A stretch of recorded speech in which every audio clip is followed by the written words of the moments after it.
Mi hijo ha estado desaparecido durante 777 días sin dejar rastro. Mi nuera siempre decía que él se había ido con una amante a Australia y me repetía, olvídate de ese traidor. Pero una mañana, mientras esperaba el autobús para ir a trabajar, un mendigo mudo me entregó un papel que decía, no confíes en los de tu familia. Pero antes de continuar, revisa si ya te suscribiste al canal y comparte en los comentarios desde dónde nos estás viendo. Nos encantaría saber hasta dónde llegan nuestras historias de venganza. Estoy parada en la parada de autobús de siempre. Hoy ya es el día 777 desde que mi hijo, Julián, desapareció. He contado cada día. Cada número es como una pequeña puñalada que corta una herida en mi corazón que nunca termina de sanar. De pronto, una silueta familiar se acercó lentamente. Era el mendigo que siempre veía acurrucado en la esquina. Estaba delgado, con la barba tan espesa que le cubría casi todo el rostro demacrado. Colgado del cuello llevaba un cartón arrugado, con una frase escrita con torpeza. Me llamo Matías. Soy mudo. Por favor, ayúdeme. El autobús número 24 se acercaba pesadamente desde el final de la calle. Cuando la gente empezó a moverse para subir, Matías se levantó de repente y caminó tambaleándose hacia mí. Su andar era inestable, como el de alguien ebrio. De pronto, tropezó y cayó de bruces hacia mí. Por reflejo, extendí los brazos para sostener su cuerpo delgado. Justo en ese breve momento de contacto, cuando su cuerpo se apoyó en el mío, su mano áspera me metió una bolita de papel arrugada en la palma abierta. La textura rugosa del papel me sobresaltó. Me sorprendí y saqué la billetera para darle unas monedas, pensando que era una forma extraña de pedir dinero. Pero no, Matías negó con la cabeza insistentemente. Sus ojos me miraban suplicantes, desesperados, y su dedo delgado apuntaba con firmeza al papel que yo sostenía. Confundida, abrí el papel. Unas palabras torcidas, escritas con apuro, como si las hubieran escrito en medio del miedo más profundo. No confíe en su familia. La sangre se me congeló. Me quedé paralizada. Levanté la vista para preguntar, pero Matías ya negaba con fuerza, señalando con ambas manos el cartel de mudo en su pecho, como recordándome, y sin decir ni una sola palabra, se perdió rápidamente entre la multitud que subía al autobús, desapareciendo tras la puerta que se cerró de golpe. El autobús arrancó, y yo me quedé allí, inmóvil en medio de la parada vacía, con la mano aún apretando ese trozo de papel liviano pero pesado como una piedra. Perdí ese autobús y tomé el siguiente, eligiendo sin rumbo un asiento junto a la ventana. El paisaje urbano pasaba borroso, pero mi mente ya no estaba ahí. La frase torcida en el papel era como un hechizo, hipnotizándome, llevándome de vuelta en el tiempo, muy atrás. El olor a desinfectante típico de hospital. El llanto agudo de un bebé. Yo estaba torpemente, pero con mucho cariño, sosteniendo en brazos a Camila, mi nieta. Era diminuta, rojita, pero para mí era el ángel más hermoso del mundo. Julián estaba al lado, con cara de agotado tras muchas noches sin dormir, pero sus ojos brillaban con una felicidad imposible de esconder. Me rodeó con un brazo, su abrazo cálido y firme, y me susurró al oído, ¿ves, mamá? Ahora ya lo tienes todo. Un hijo exitoso, una nuera hermosa y una nietecita preciosa. En ese momento, su esposa, Valeria, acababa de volver del hospital hacía 2 días. Julián besó con ternura la frente suave de su hija. Luego se volvió hacia mí y me dijo que tenía que pasar por la oficina unas horas. Tengo que entregarle unos documentos a Andrea antes del viaje de negocios a Australia la próxima semana. Te prometo que vuelvo temprano para cenar con todos. Esa fue su última promesa. La cena abundante que preparé se enfrió sobre la mesa. El reloj marcó las 9, luego las 10. Llamé a Julián decenas de veces, pero solo escuché esos tonos largos y desesperantes, hasta que la llamada fue a parar al frío buzón de voz. Una inquietud, como una serpiente venenosa, empezó a apretar mi pecho. Caminaba de un lado al otro del salón, mis manos entrelazadas, pálidas. En cambio, Valeria permanecía en silencio. sentada en el sofá, con Camila dormida en brazos. Su rostro no mostraba ninguna emoción. Su calma era aterradora, antinatural. Cuando ya no pude más y dije que había que llamar a la policía, ella levantó la mirada. Sus ojos me miraban fríos, sin una pizca de emoción. No dijo nada. Solo me mostró una hoja impresa desde el correo. Era la confirmación de 2 boletos de avión a Sydney, con salida esa misma noche, nombre de los pasajeros, Julián Vargas y Andrea Rojas, su secretaria. Luego Valeria habló con una voz monótona, sin una pizca de calidez, una frase que durante 777 días ha resonado en mis oídos, persiguiéndome en cada sueño. Él se fue con su amante a Australia. No lo busques más. Olvida a ese traidor. Me quedé paralizada. Todo mi cuerpo se volvió piedra. El dolor de la traición, de ser abandonada por el hijo que tanto amaba, de pronto fue más fuerte que la preocupación por su seguridad. Miré a mi nieta, aún dormida, inocente, sin saber que su padre acababa de dejarla. Miré a mi nuera, que recién había dado a luz, y ya recibía un golpe tan devastador. En ese momento, decidí creerle.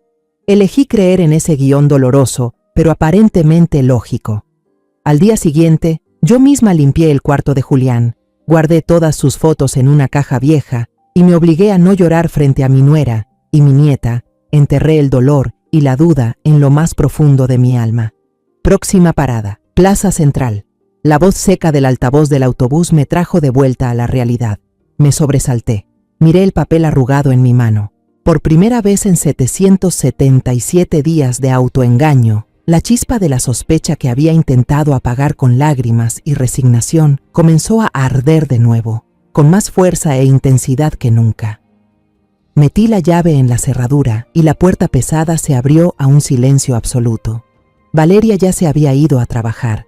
Solo la niñera estaba allí, tarareando una canción de cuna para Camila en su habitación. Con una determinación que incluso a mí me sorprendió, caminé directamente hacia la habitación que antes compartían Valeria y Julián. Era una frontera invisible que no había cruzado ni una sola vez en 2 años. Ese era su espacio privado, el lugar donde el dolor de mi nuera estaba resguardado. Pero hoy, la advertencia del mendigo mudo me dio una excusa, o más bien el valor, para invadir ese territorio prohibido. La habitación estaba impecable, casi estéril. Todo perfectamente ordenado, sin una mota de polvo, ni un objeto fuera de lugar.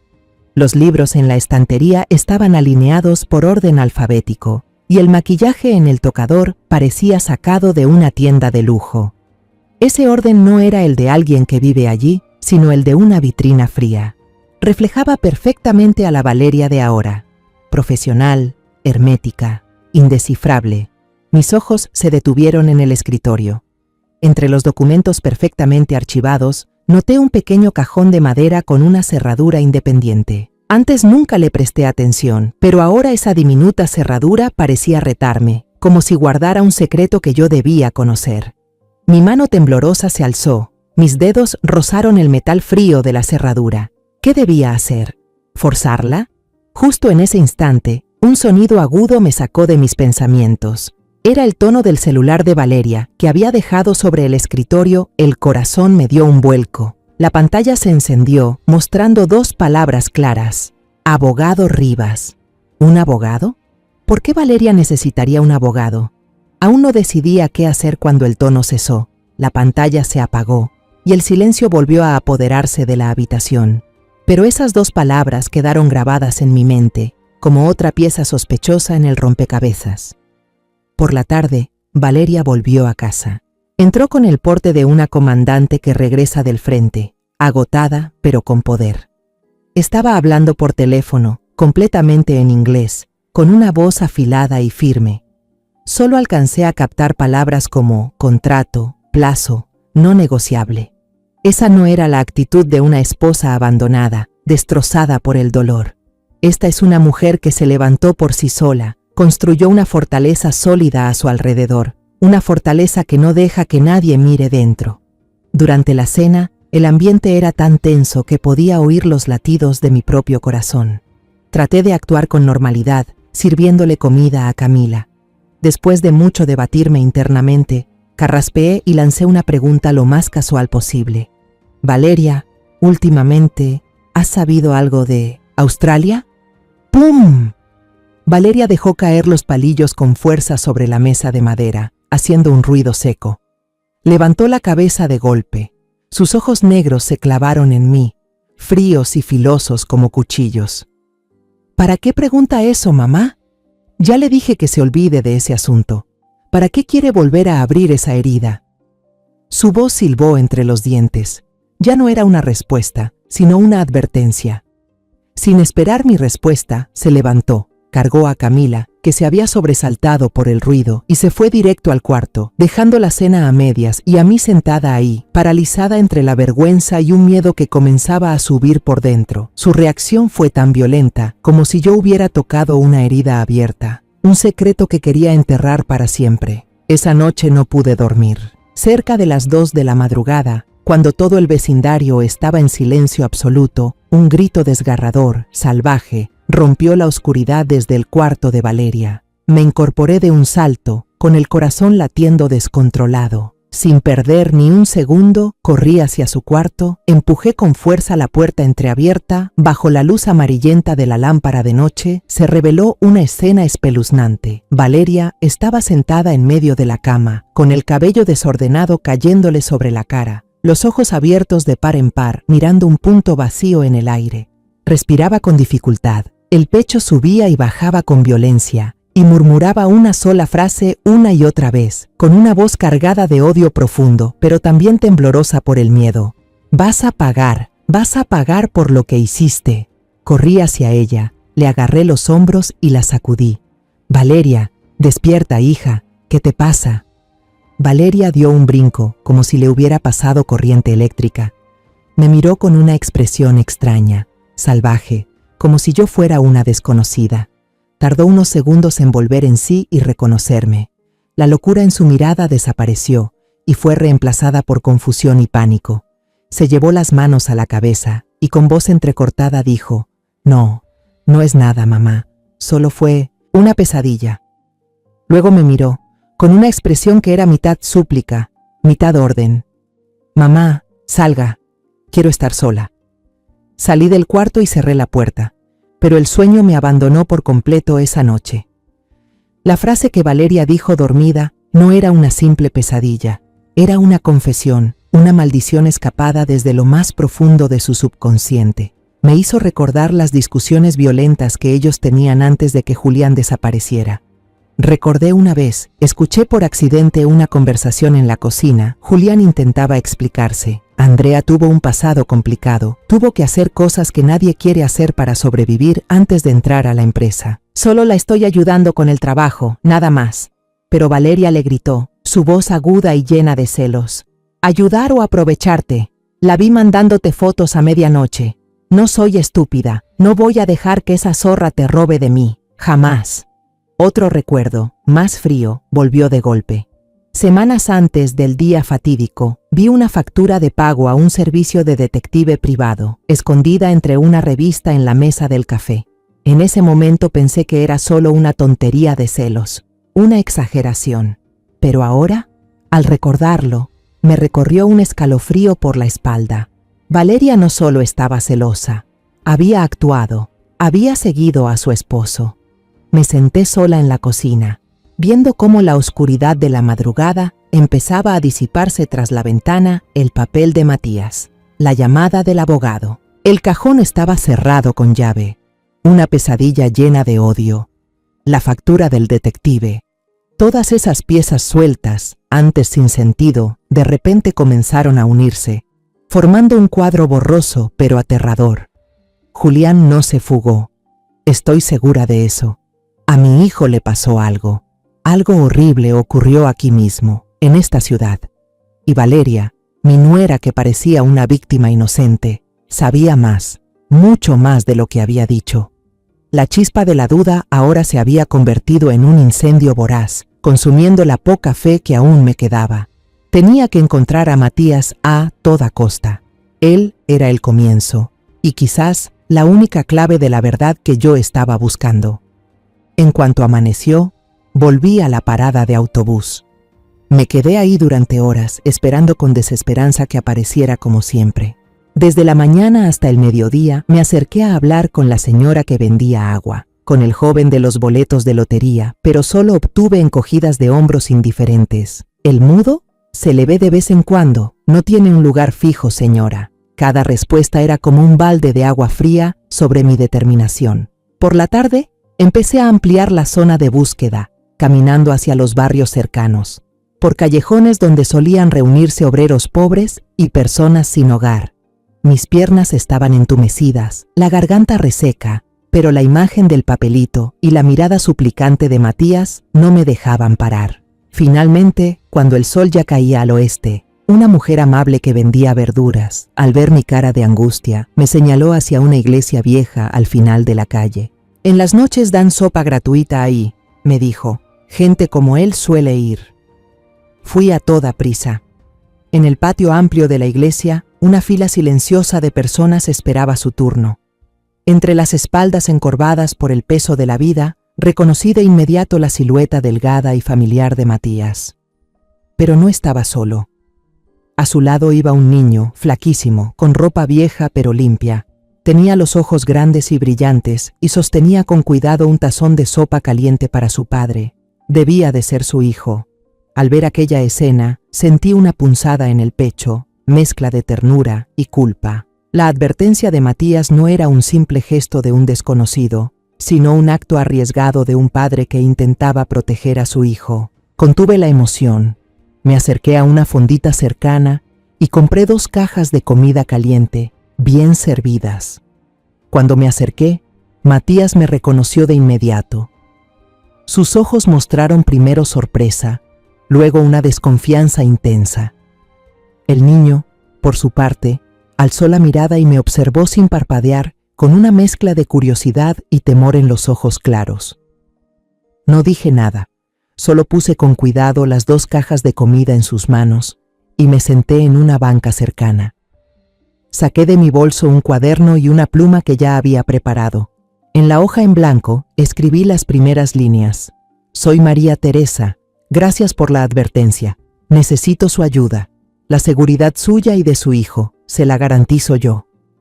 Matías leyó cada palabra con atención, luego levantó la vista hacia mí con el ceño fruncido. Seguí escribiendo, ofreciéndole la propuesta que había estado planeando todo el día.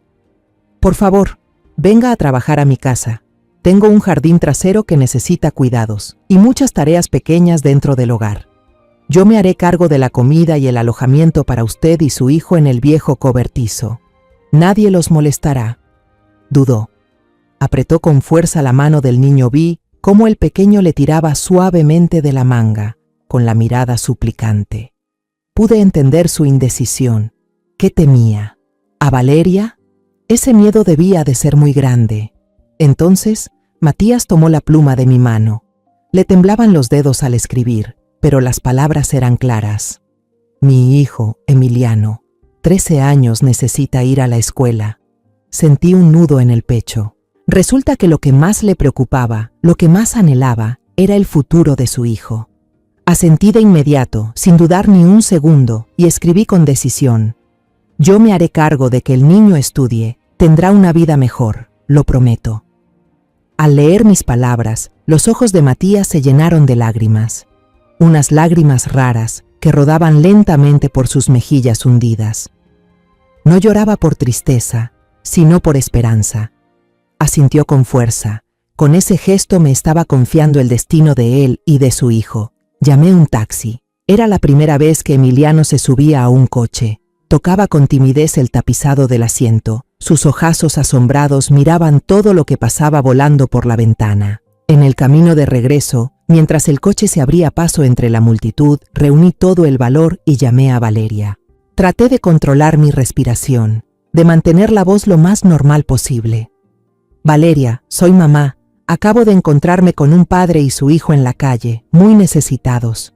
Los invité a quedarse un tiempo en la bodega vieja del jardín y a ayudar con algunas cosas pequeñas. Me dieron mucha pena. No pude dejarlos así». Del otro lado de la línea hubo un silencio largo, tan largo que pensé que había colgado. Y entonces, como lo imaginaba, la voz de Valeria sonó fría. algo molesta. Hacé lo que quieras, pero que no nos molesten ni a Camila ni a mí. La llamada terminó. Solté un suspiro de alivio. El primer paso estaba hecho, pero algo dentro de mí me decía que nada sería fácil. El taxi se detuvo frente al portón y mi instinto no se equivocó.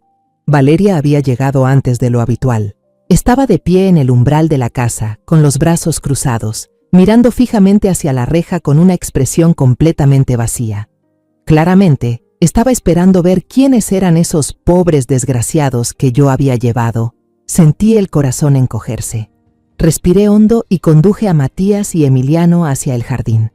En el instante en que Matías alzó la vista y vio a Valeria ahí parada como una estatua de hielo, se quedó paralizado como si lo hubiera alcanzado una descarga eléctrica. Todo su cuerpo se tensó y con un movimiento instintivo jaló a Emiliano detrás de él para protegerlo. Emiliano, que hasta ese momento miraba curioso el jardín verde, también alzó la vista siguiendo la mirada de su padre. Al ver a Valeria, su carita cambió de inmediato. Abrió los ojos como platos, y un miedo primitivo, sin ningún intento de disimulo, se reflejó en su mirada.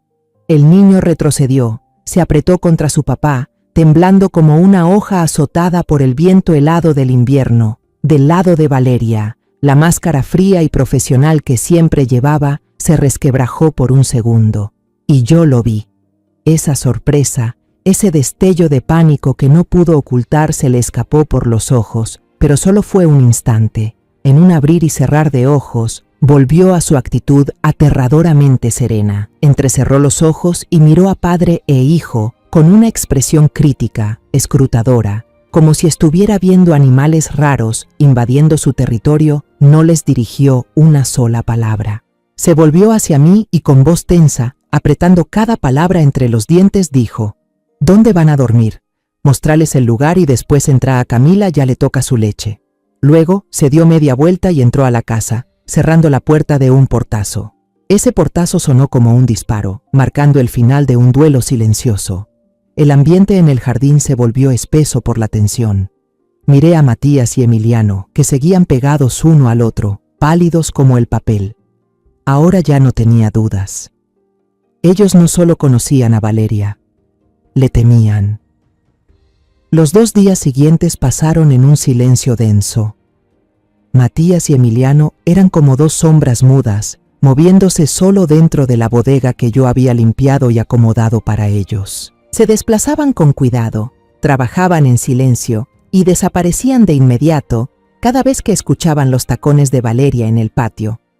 Por su parte, Valeria actuaba como si no existieran. Pasaba junto a ellos sin mirar, como si fueran aire, con una frialdad imperturbable. La oportunidad que tanto había esperado finalmente llegó el sábado por la mañana. Durante el desayuno, Valeria anunció, con una voz monótona y sin emoción, que se llevaría a Camila a visitar a su abuela y que pasarían la noche allá. «Tengo que terminar un proyecto importante para el fin de semana», dijo, sin apartar la vista de la pantalla de la laptop. «Necesito un espacio verdaderamente tranquilo». Yo solo asentí, tratando de ocultar el alivio que comenzaba a llenarme por dentro. Me quedé en la puerta, mirando cómo su auto se alejaba, hasta que el sonido del motor se fue apagando al final de la calle. El silencio envolvió la casa, pero era un silencio distinto, un silencio de liberación. Sin perder un segundo, preparé una tetera de té de manzanilla bien caliente, la puse en una bandeja junto con unos pastelitos caseros y me fui directo al cobertizo del jardín. Matías y Emiliano estaban sentados afuera, en una vieja silla de madera. Al verme llegar, parecieron sobresaltarse un poco. Puse la bandeja sobre la mesita, sonreí con la mayor ternura posible. No tenía prisa, no iba al grano de inmediato. Me senté, serví té para los 3 y luego me volví hacia Emiliano. «Emiliano», comencé, «mañana voy a hacer el trámite para inscribirte en la escuela. ¿Cuál es tu materia favorita?» Al principio el niño estaba tímido, apenas murmuraba al responder. Pero cuando empecé a preguntarle sobre los libros que le gustaban, sobre videojuegos, sus ojos empezaron a brillar. La desconfianza fue desapareciendo poco a poco, dando paso a la inocencia propia de sus 13 años. Comenzó a contarme su sueño de convertirse en ingeniero en informática, Yo lo escuchaba, asentía, y sentía cómo el muro de hielo entre nosotros comenzaba a derretirse. Matías, sentado al lado, observaba en silencio. No dijo nada, pero su mirada lo decía todo. Miró a su hijo, luego me miró a mí. En sus ojos había gratitud y una confianza que acababa de encenderse. Después de un rato, cuando la charla con Emiliano hizo una pausa, fue él quien actuó. Le dio una palmada suave en el hombro a su hijo, una mezcla de aliento y permiso. Luego me miró fijamente, con ojos suplicantes, como queriendo decir: «Usted es nuestra esperanza, déjelo hablar». Yo entendí.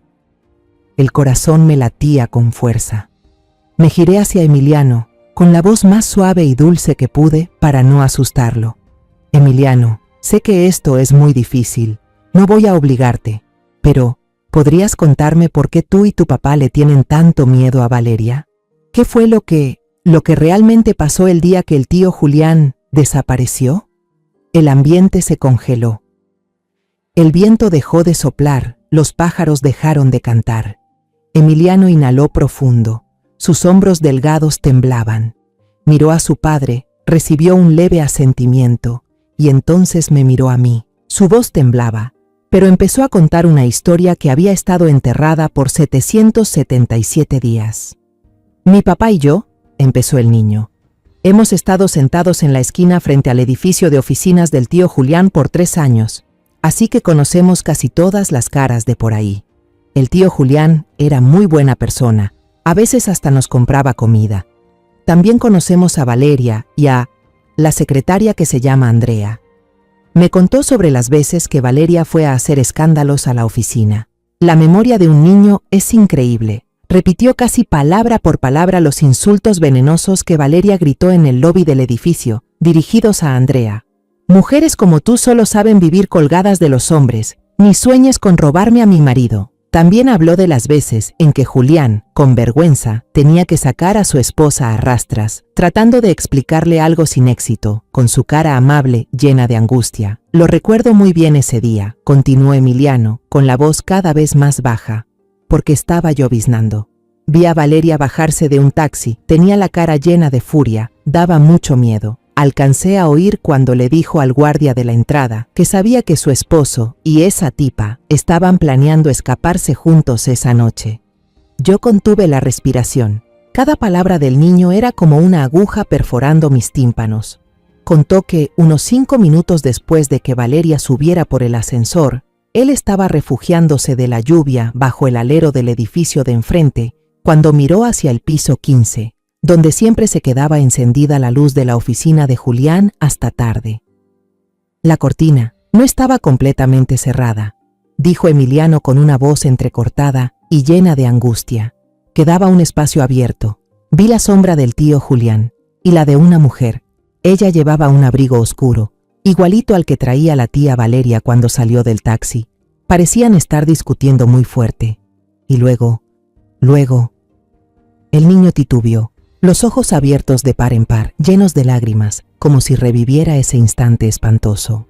La sombra de la mujer levantó el brazo, susurró el niño. Se movía arriba y abajo, muy rápido, muchas veces. El tío Julián cayó justo al lado de la ventana de vidrio. Yo lo vi todo.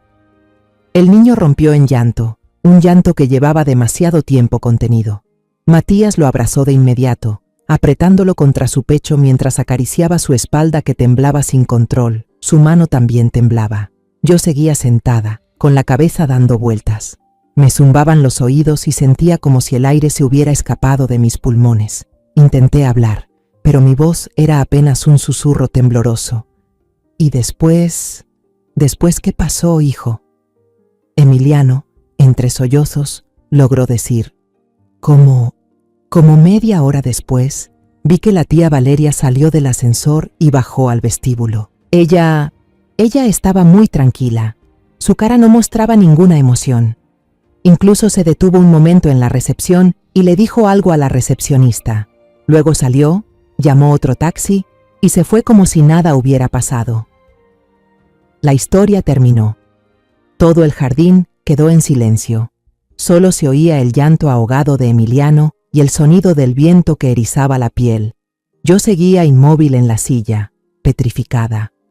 Cada palabra del niño, cada detalle, era como un martillo golpeando mi corazón, destrozando el mundo que había intentado reconstruir durante los últimos 2 años. Ya no había dudas. Ya no eran piezas sueltas. El rompecabezas estaba completo. Mi hijo no huyó. Fue asesinado. Y la asesina, la que le quitó la vida con crueldad, era su esposa. La misma mujer que compartía techo conmigo. La madre de la nieta que yo tanto amaba. No recuerdo cómo logré llevar de vuelta a Matías y su hijo a la vieja casa bodega. Solo recuerdo haberles dicho, con una voz que no parecía mía: cierren bien la puerta, déjenmelo a mí, yo me encargo. Entré a la sala, sintiendo el cuerpo tan pesado como si llevara plomo. No encendí la luz. Me dejé caer en el sillón de siempre. En la oscuridad, toda mi energía se había desvanecido. La verdad, esa verdad que había buscado con desesperación durante 777 días, ahora estaba ahí, desnuda y cruel, sin darme una salida. No me liberó, al contrario, me hundió más en un abismo de dolor y tormento. Miré hacia el altar, donde aún estaba colocada con respeto la foto de bodas mía y de mi esposo. El rostro bondadoso de mi difunto esposo me sonreía. En silencio, le pregunté: Min hoy, en Phai Lam, Gi, Bai, Gio. En Phai Lam, Gi, Yai. Pero la única respuesta fue el silencio de la noche. Tambaleándome, entré en la habitación de Camila, donde ella solía quedarse cuando venía. Me dejé caer junto a la cuna vacía, con la mano temblorosa acariciando el peluche desgastado. El olor dulzón a leche de mi nieta aún flotaba en el aire. En mi mente se proyectaba una película desordenada y confusa. La imagen de Camila riendo a carcajadas, tan pura como un ángel. El rostro inexpresivo y helado de Valeria en la cena. Y luego, la imagen de Julián cayendo en el relato lleno de lágrimas de Emiliano. Esas 3 imágenes se mezclaban, se cruzaban, torturaban mi mente. Una lucha feroz se desataba dentro de mí. Si desenmascaro a Valeria, le haré justicia a Julián. Pero, ¿cuál es el precio a pagar? Mi pequeña nieta, Camila, crecerá cargando el estigma de ser la hija de una criminal. Toda su vida estará marcada por la culpa de su madre. Pero si guardo silencio, si entierro esta verdad para proteger el futuro de mi nieta, entonces el alma de mi hijo jamás descansará en paz. Mi hijo seguirá siendo recordado como un traidor, como un hombre que abandonó a su esposa y a su hija. Yo no puedo soportar eso. En los momentos que parecen más silenciosos, el dolor grita más fuerte. Y si quieres escuchar esas voces por completo, sigue acompañando a Historias que Duelen y a mi historia. Me senté en la oscuridad hasta que los primeros rayos del amanecer entraron por la ventana. Casi al amanecer, después de una noche en vela, tomé mi decisión, una decisión dolorosa, pero firme. La justicia para los que ya no están debe ser prioridad. No puedo permitir que un monstruo disfrazado de madre siga criando a mi nieta. Prefiero que Camila crezca sabiendo una verdad dolorosa, a que viva rodeada de mentiras y de un alma corrompida. Esperé hasta las 8 en punto. Cuando estaba segura de que Valeria aún no había vuelto, fui al jardín trasero y toqué la puerta del cobertizo. Emiliano abrió, con los ojos todavía hinchados. Traté de mantener mi voz lo más serena posible, sin dejar escapar la tormenta que me rugía por dentro. Emiliano, ¿puedes venir conmigo a un lugar? No tengas miedo, solo necesitas contar la verdad una vez más. Te prometo que estaré a tu lado. Emiliano retrocedió asustado. Pero al ver la determinación inquebrantable en mis ojos, dudó un momento y luego asintió. Matías estaba detrás de él, sujetándole fuerte la mano, con una mirada que mezclaba angustia absoluta y confianza total en mí. Conduje el auto directo a la comisaría de la ciudad. Apreté el volante con tanta fuerza que mis nudillos se pusieron blancos. Pedí hablar directamente con el inspector encargado de los casos graves. Al principio, el policía de guardia parecía dudar, pero cuando hablé con voz firme y clara: esto está relacionado con la desaparición de mi hijo, Julián Vargas, hace 2 años. Su actitud cambió de inmediato.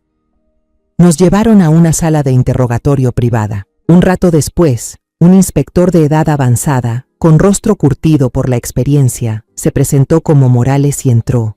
Miró al niño encogido por el miedo y luego me miró a mí, con ojos escrutadores.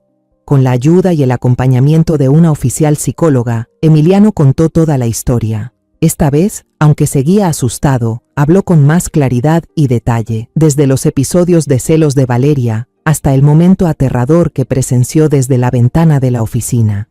Incluso describió con exactitud el abrigo de lana verde musgo oscuro que Valeria llevaba aquel día. Mientras Emiliano declaraba, mi teléfono vibró con fuerza en el bolsillo. Era el número de la madre de Valeria, mi consuegra. Mi corazón dio un vuelco. Dudé un segundo y contesté. Del otro lado no hubo saludo, solo gritos y sollozos desesperados. María, ven ya, Valeria, se volvió loca. Acaba de llegar a casa, vio a dos extraños en el jardín, empezó a romper todo gritando, ¿qué hacen aquí? ¿Quién los mandó? Y luego empezó a golpearse la cabeza contra la pared. Me quedé helada. La sangre se me congeló. Valeria había regresado, había visto a Matías. Lo había entendido todo. La muralla que había construido durante 2 años se había derrumbado. Salí corriendo de la comisaría, después de que el inspector Morales prometiera enviar agentes de inmediato para controlar la situación. Conduje de regreso a casa, con la mente en blanco, solo con los gritos de mi consuegra y la imagen delirante de Valeria repitiéndose una y otra vez. La escena que encontré al llegar fue espeluznante. La reja de la casa estaba abierta de par en par y algunos vecinos curiosos se habían reunido en la calle, señalando hacia adentro. Matías y Emiliano estaban acurrucados en una esquina del patio, pálidos del miedo. Dentro de la casa todo estaba hecho un desastre. El jarrón antiguo estaba hecho trizas. El sofá había sido rajado por completo. Los cuadros en la pared habían sido arrancados y hechos pedazos en el suelo. En medio de ese caos, 2 paramédicos corpulentos sujetaban a Valeria con fuerza. Ya no tenía ese aire frío y arrogante de siempre. Su cabello estaba desordenado, la ropa mal puesta, los ojos desorbitados, y gritaba frases sin sentido. Al verme entrar, empezó a forcejear con más violencia. Me señaló con el dedo y gritó con una voz desquiciada y llena de odio. ¡Fuiste tú! ¡Todo esto es culpa tuya! ¡Fuiste tú quien los trajo de vuelta! Le aplicaron un sedante y la subieron a la ambulancia rumbo al hospital psiquiátrico. Los doctores dijeron que estaba bajo un episodio de agitación extrema, con signos de trastorno psicótico agudo. Justo después de que la ambulancia se alejó con la sirena encendida, la madre de Valeria llegó con Camila. Me miró con una mezcla de enojo y resignación. Puso a Camila, que todavía estaba confundida sin entender lo que pasaba, en mis brazos y me dijo con voz cansada, «Yo ya no puedo con ella, quédesela usted».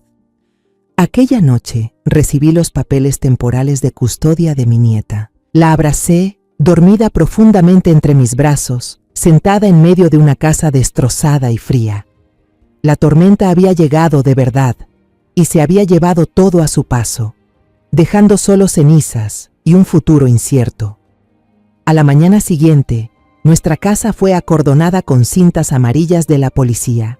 Un equipo forense con trajes blancos entró, y el lugar que antes llamaba hogar se convirtió en una escena de crimen helada. Revisaron cada rincón con detalle, levantaron alfombras, iluminaron cada grieta. Se enfocaron especialmente en el cuarto de Valeria y el antiguo despacho de Julián. Yo solo podía mirar desde lejos, sintiéndome una extraña en mi propia casa, mientras empacaban la computadora, teléfonos, diarios y cajas llenas de documentos de trabajo de Valeria en cajas selladas. Luego me llevaron a la estación para tomar una declaración oficial. Sentada en una sala gris de interrogatorio, relaté todo de forma casi automática. La tensión creciente entre Julián y Valeria, la existencia de la secretaria Andrea, la pesadilla, la factura del detective. Cada palabra que decía era como abrir una herida, exponiendo las tragedias íntimas de mi familia. Ante extraños, Emiliano también fue llevado a declarar nuevamente, esta vez con la presencia de un abogado y un psicólogo infantil.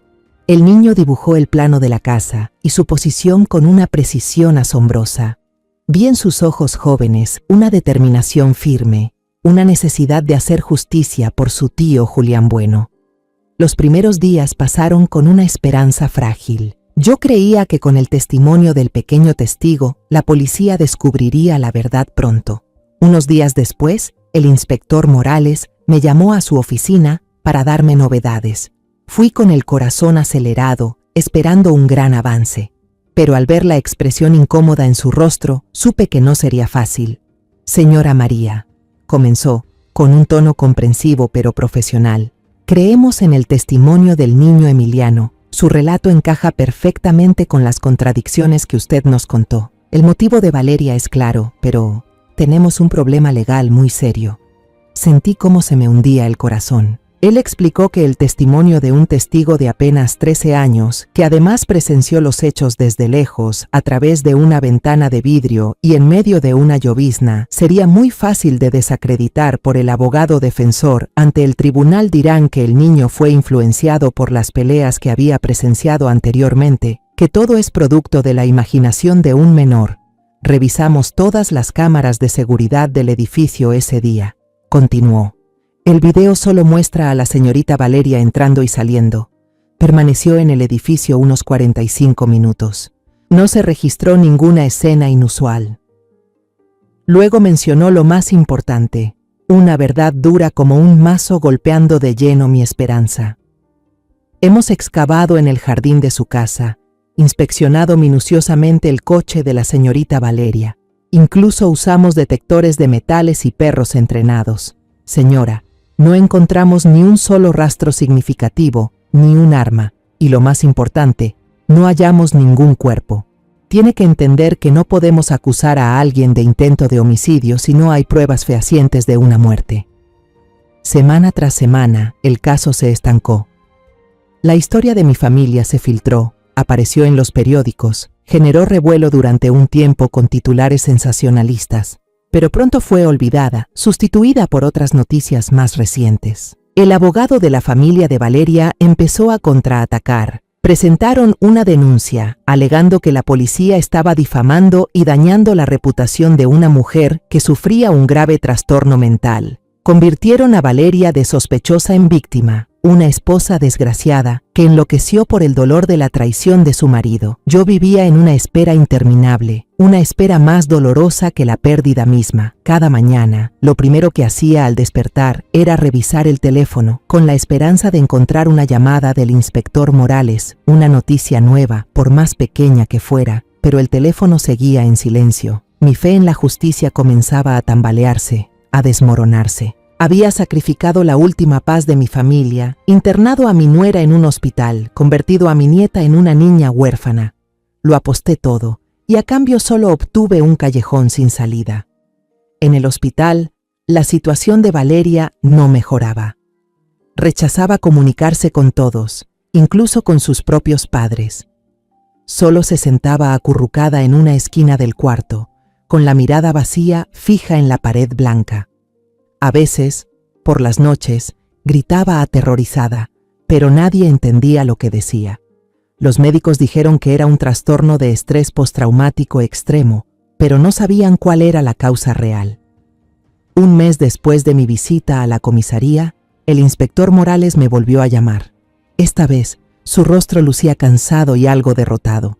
Dijo que habían hecho todo lo que podían. Rastrearon a la secretaria Andrea. La última información confirmaba que había abordado un vuelo hacia Sydney según el itinerario previsto, ingresado legalmente al país y luego desaparecido sin dejar rastro en Australia. Esta desaparición, irónicamente, solo reforzaba la hipótesis de que ambos habían huido juntos, debilitando aún más el supuesto motivo de Valeria para cometer un crimen, según los investigadores. Finalmente, me comunicó una decisión que yo ya presentía. Señora María, lo lamentamos mucho. Debido a la falta de pruebas concluyentes, tendremos que suspender temporalmente la investigación activa de este caso. El expediente no se cerrará, pero no podemos seguir destinando recursos a una investigación sin avances. Sin embargo, añadió, como último consuelo, anunciaremos una recompensa importante para cualquier persona que proporcione información que lleve al hallazgo del cuerpo del señor Julián o de la señorita Andrea. Salí de la estación de policía sintiendo que el suelo bajo mis pies se desmoronaba. Esa recompensa no era una señal de esperanza, era una admisión de derrota. El último recurso de la policía cuando ya no les quedaba nada. Yo había perdido la batalla por limpiar el nombre de mi hijo. Mi hijo seguía tirado en algún lugar. Y el criminal, aunque viviera en un delirio constante, estaba siendo protegido por la ley bajo la etiqueta de paciente psiquiátrico. Pasaron varias semanas en un silencio abrumador. Mi vida se convirtió en una secuencia repetitiva y vacía. Una tarde gris, mientras ordenaba el viejo armario de Julián, el teléfono sobre la mesa comenzó a sonar con insistencia. Era un número desconocido. Por un segundo estuve a punto de ignorarlo. Ya no tenía fuerzas para hablar con nadie. Pero algo, un presentimiento confuso, me impulsó a contestar. ¿Hola?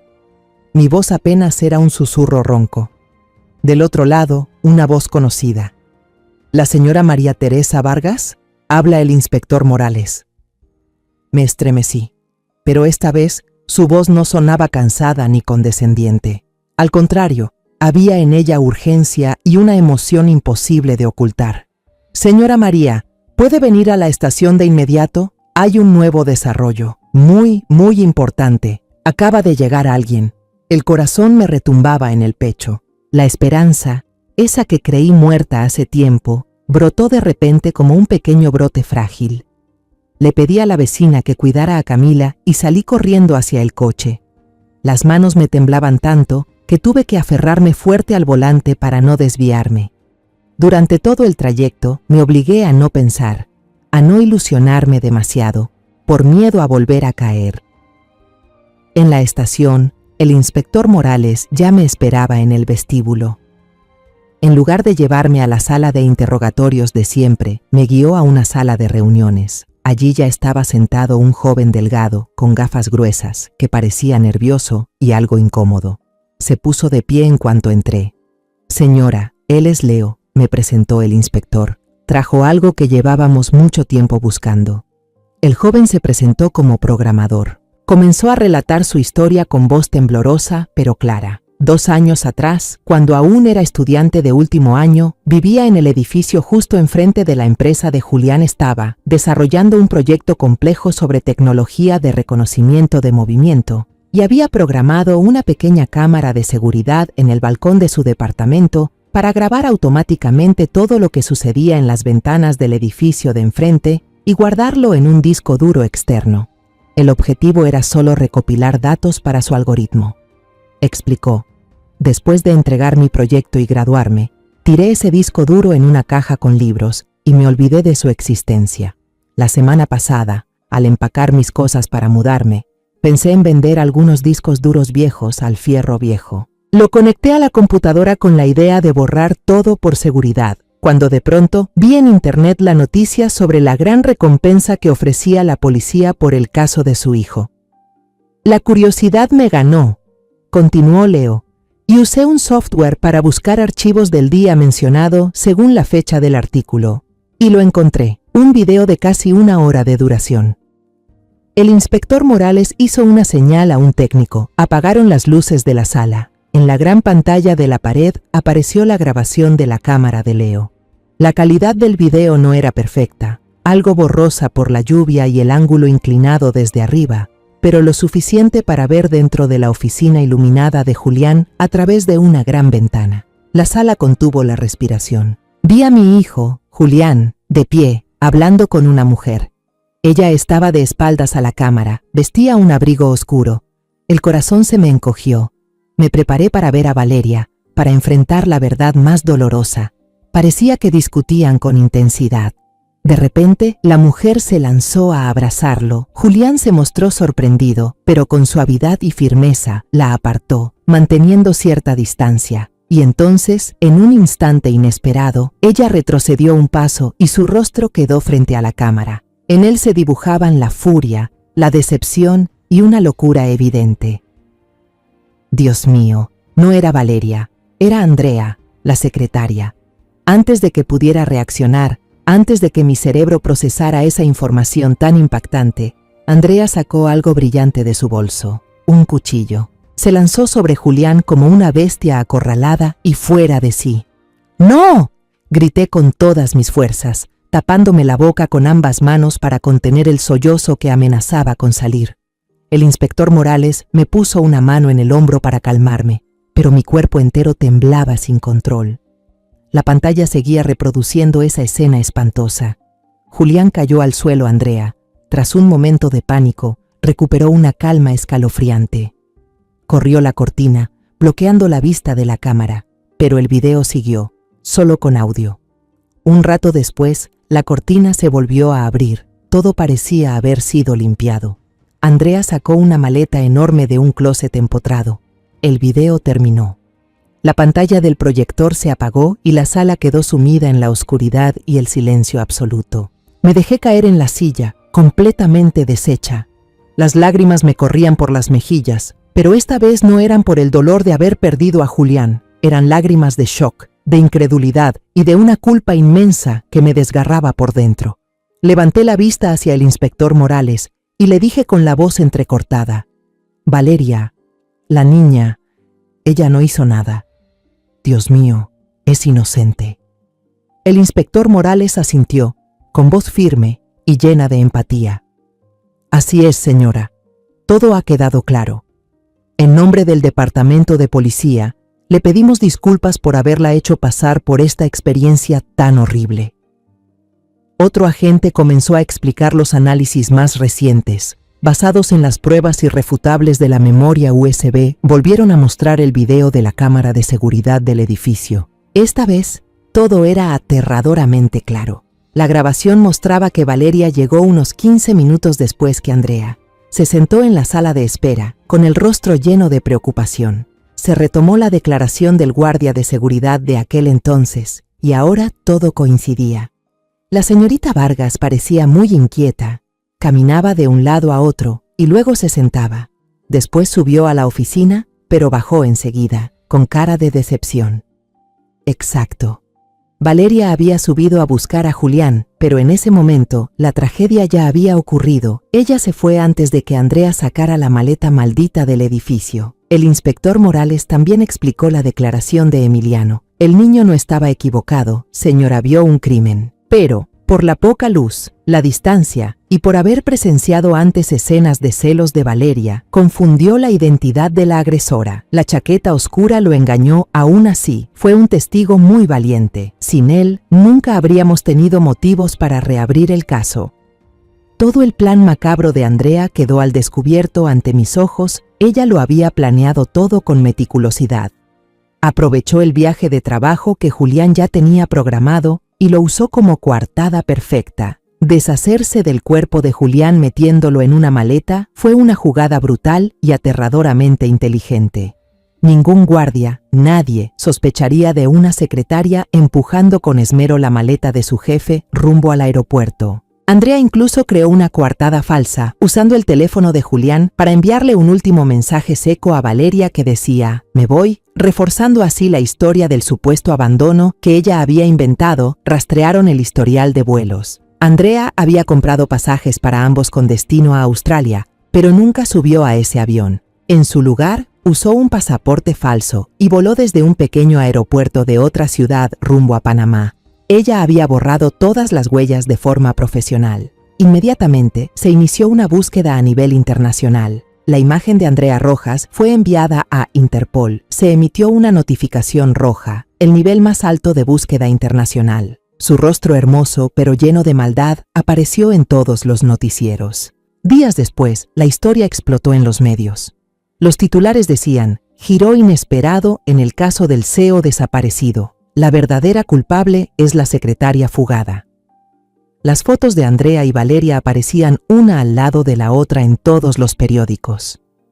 Mi familia, que antes era vista como la de la sospechosa, de repente se convirtió en la víctima de una tragedia dolorosa y complicada. Los susurros y las miradas sospechosas de los vecinos ahora se habían convertido en miradas de compasión, pero eso no me hacía sentir mejor. Durante esos días de espera angustiante, vivía atormentada por el remordimiento. El dolor de perder a mi hijo se mezclaba con la culpa de haber acusado injustamente a mi nuera. ¿Qué he hecho? Fui yo, con mis dudas, quien la empujó al hospital, quien le arrebató los últimos días de su inocencia. Fui al hospital psiquiátrico a visitar a Valeria. Ella seguía allí, sentada en la silla junto a la ventana, ajena al mundo. Su cabello estaba corto, la bata de paciente le quedaba enorme, haciendo que se viera aún más frágil. Me senté en la silla a su lado, temblando al tomar su mano helada. Por primera vez le conté todo, aunque no sabía si me escuchaba o si entendía. Valeria, soy yo, tu suegra. Comencé con la voz entrecortada. Yo, lo siento, me equivoqué, hija. Julián no te traicionó. Nunca lo hizo.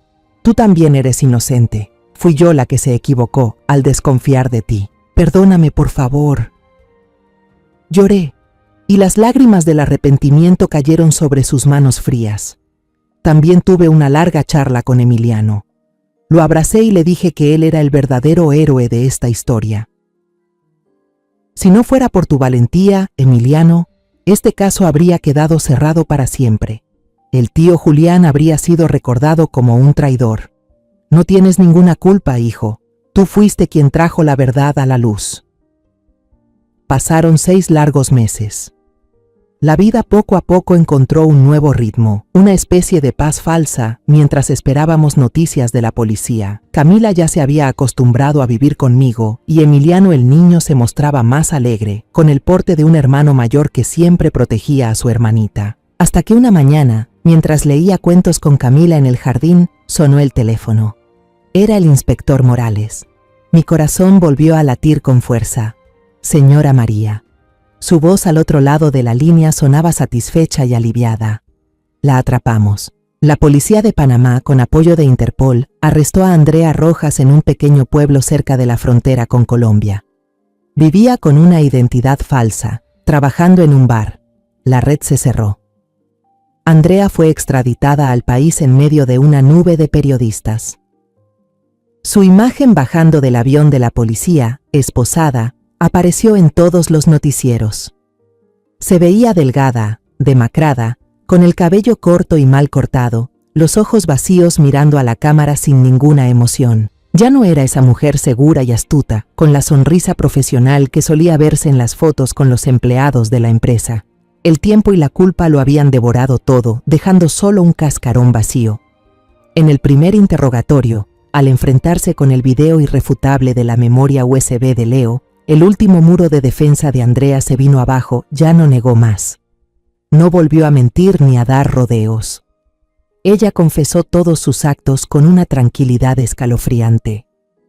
Lo primero que el inspector Morales le pidió fue la ubicación del cuerpo de mi hijo. Con una voz monótona, sin mostrar emoción alguna, Andrea dibujó un mapa burdo en una hoja de papel, señalando un terreno baldío cerca del río, donde la gente suele tirar escombros de construcción. Enterré la maleta ahí, debajo de un montón de ladrillos rotos, dijo, como si estuviera dando indicaciones para llegar a un lugar cualquiera. El inspector Morales me llamó por teléfono para informarme y preguntarme si quería ir al lugar. Rechacé la propuesta de inmediato. No quería ver a mi hijo en esas condiciones. No quería que la última imagen de Julián fuera una escena tan desgarradora. Esa tarde no me moví de casa. Abracé con fuerza a Camila y recé en silencio. Matías y Emiliano también se sentaron a mi lado en completo silencio, sin separarse de mí ni un momento. Su presencia fue un consuelo silencioso por el que me sentí profundamente agradecida. Al caer la noche, el inspector Morales volvió a llamar. Su voz se tornó grave, con una mezcla de alivio y profundo pesar. Lo encontramos, señora. Le damos nuestras más sinceras condolencias. Al día siguiente, enfrenté el momento más doloroso en la vida de una madre. Fui al depósito de cadáveres para realizar el reconocimiento. Aunque ya me había mentalizado, cuando el forense levantó lentamente la sábana blanca, mis piernas se rindieron. El tiempo y la tierra habían destruido muchas cosas, pero aún así reconocí a mi hijo. Lo reconocí por el anillo de bodas de platino que nunca se quitaba. Era el anillo que Valeria le puso el día de su boda, símbolo de un amor que él protegió con su propia vida. Lloré hasta quedarme sin lágrimas. Lloré por los 777 días en que mi hijo yació solo bajo la tierra fría. Lloré porque al fin se le había devuelto su inocencia. Unos meses después, se llevó a cabo el juicio de Andrea. Estuve sentada en la primera fila, la destinada a la familia de la víctima. Quería mirar de frente a la mujer que destruyó a mi familia. Quería oír de su propia boca toda la verdad. El fiscal presentó en detalle todo el proceso del crimen, desde la preparación del arma, el plan meticuloso para deshacerse del cuerpo, hasta la manera cruel en que creó una coartada falsa para culpar a otra persona. La sala del tribunal quedó en completo silencio. Al ser interrogada sobre su motivación, Andrea comenzó a declarar. Su voz ya no era indiferente, ahora rebosaba de amargura y odio. Contó sobre su pasado difícil, sobre los trabajos poco dignos que tuvo que hacer para sobrevivir. Julián fue el primero en darle una oportunidad real. La trató con respeto y amabilidad, algo que nunca antes había experimentado. Esa amabilidad, lamentablemente, ella la confundió con amor. En ella surgió un sentimiento ciego, una necesidad enfermiza de posesión. Confesó que enviaba intencionalmente mensajes y fotos ambiguas al teléfono de Julián, buscando la forma de que Valeria los viera por casualidad. Su objetivo era separarlos. Deseaba que Valeria, con su carácter celoso, no soportara más la situación y lo dejara. Entonces, ella tendría su oportunidad. Andrea relató que en aquel día fatídico, sabía que Julián se iría de viaje por trabajo. Era su última oportunidad. Llegó temprano a la oficina, una última vez, para confesarle sus sentimientos. Para apostar todo le dijo a Julián: si me dices una sola palabra, lo dejo todo y me voy contigo. Empezaremos una nueva vida. Julián, mi hijo, la rechazó de manera clara y firme. Según el testimonio de Andrea, mi hijo le dijo: Andrea, lo siento mucho. Solo te veo como una colega, como una hermana menor. Amo a mi esposa y a mi hija más que a nada en este mundo. Por favor, no vuelvas a meterte en mi familia. Esa frase, una frase llena de responsabilidad y amor de un esposo, de un padre, fue precisamente la gota que derramó el vaso. El rechazo rotundo convirtió el amor ciego de Andrea en un odio desquiciado. Si yo no puedo tenerlo, gritó ella en el tribunal, con los ojos desorbitados, entonces nadie podrá, ni siquiera su esposa. El mazo del juez golpeó con un sonido seco, firme, dictando la sentencia más justa para el crimen de Andrea. El resto de su vida terminará tras los barrotes de una prisión. El caso se cerró oficialmente. La justicia, aunque tardía, finalmente se cumplió. Pero eso no podía devolverme a mi hijo. Salí del tribunal y levanté la mirada hacia el cielo azul. Por primera vez en más de 2 años, sentí el pecho ligero, como si me hubieran quitado una roca de encima. El dolor por la pérdida de mi hijo seguía ahí, punzante, pero junto a él había una paz extraña. Ya podía decirle a Julián, aunque fuera solo en mi interior: hijo, ya puedes descansar en paz. Todos saben que eras inocente. Mamá está orgullosa de ti. Después del juicio, la vida de mi familia no volvió de inmediato a la normalidad, porque esa normalidad ya no existía. En cambio, empezamos a construir una nueva normalidad sobre los escombros. El jardín detrás de la casa, donde una vez fueron testigos de enfrentamientos silenciosos, volvió a florecer. Bajo las manos dedicadas de Matías, los rosales comenzaron a echar flores, y la enredadera de flor de yuca volvió a perfumar las noches. El jardín se convirtió en un símbolo del renacer de mi familia. Después de pensarlo con cuidado y con el consentimiento de Matías, hice los trámites para adoptar oficialmente a Emiliano como nieto. Ese niño merecía tener una familia, un futuro brillante. Ahora, Emiliano ya no es el niño tímido y asustado de antes. Al poder ir a la escuela y vivir rodeado de cariño, renació. Es un estudiante excelente, sobre todo en las materias científicas, y se convirtió en un verdadero hermano mayor, siempre cuidando y protegiendo a Camila. Cada tarde, suelo sentarme en el columpio del porche, viendo a los 2 niños jugar y correr por el césped.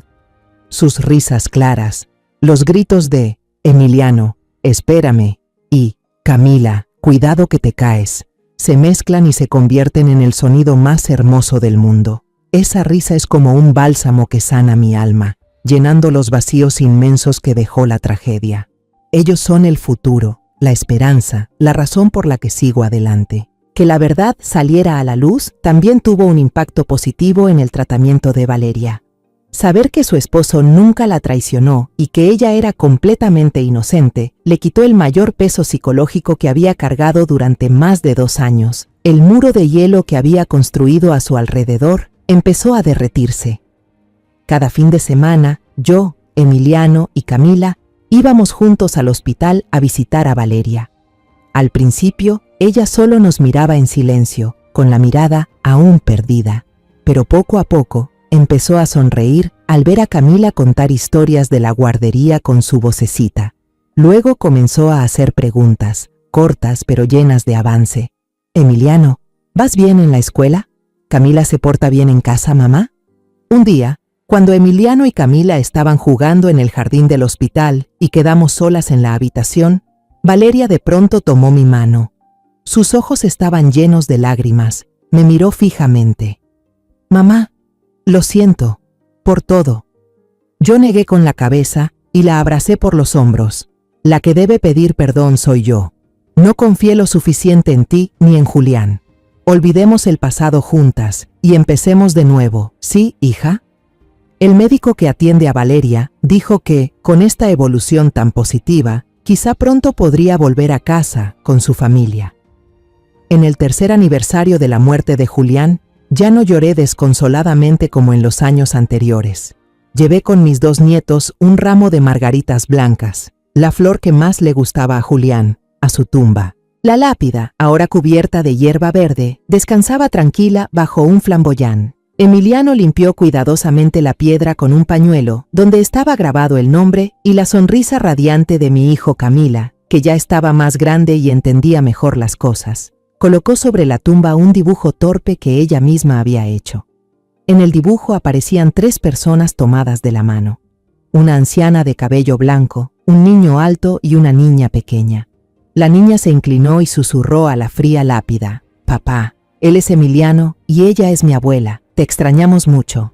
Yo me quedé ahí, mirando al cielo azul. El dolor de haber perdido a un hijo nunca desaparecerá. Ya es parte de mí, un vacío imposible de llenar. Pero ahora, junto a ese dolor, también hay amor, esperanza y responsabilidad. La responsabilidad de criar a esos 2 niños con valores. La responsabilidad de seguir viviendo una vida con propósito. Tomé la mano de cada uno de mis nietos, uno a la izquierda, uno a la derecha. «Vámonos a casa, mis amores. Esta tarde, la abuela va a preparar el flan de caramelo que más le gustaba a su papá Julián». De regreso, la luz dorada del atardecer envolvía suavemente nuestras 3 siluetas, una mayor y 2 pequeñas, caminando juntas. La tragedia quedó atrás, dejando cicatrices imborrables. Pero la vida, aunque ya no sea perfecta, sigue. Y nosotros, los que seguimos aquí, viviremos por Julián, de una manera plena, con sentido y en paz. Hay verdades que no salen a la luz, que solo se revelan en las sombras más profundas de la duda, el dolor y el remordimiento. Yo he vivido con el dolor de perder a un hijo, con la sospecha que me consumía por dentro, y finalmente, con el arrepentimiento de haber acusado a un inocente. Pero ese mismo camino me enseñó que la justicia no siempre llega a tiempo, pero si uno es lo suficientemente paciente y valiente para llegar hasta el final, la verdad no quedará enterrada para siempre. Pagué un precio muy alto por haber confiado en la persona equivocada, pero también aprendí a levantarme, a enfrentar mis errores y a enmendarlos con acciones. Ser madre no solo es amar a un hijo en vida, sino también defender su honor y su verdad incluso después de su partida. Y ser humano, a veces, no significa elegir lo perfecto, sino lo más correcto dentro del dolor. Yo elegí la verdad. Yo elegí la justicia. Aunque me cueste el resto de mi vida, no me arrepiento. Esta historia que acabas de escuchar ha sido modificada en nombres y lugares para proteger la identidad de los involucrados. No la compartimos para juzgar, sino con la esperanza de que alguien escuche y se detenga a reflexionar. ¿Cuántas madres están sufriendo en silencio dentro de su propio hogar? De verdad me pregunto, Si tú estuvieras en mi lugar, ¿qué harías? ¿Callarías para no causar problemas o te atreverías a enfrentarlo todo para recuperar tu voz?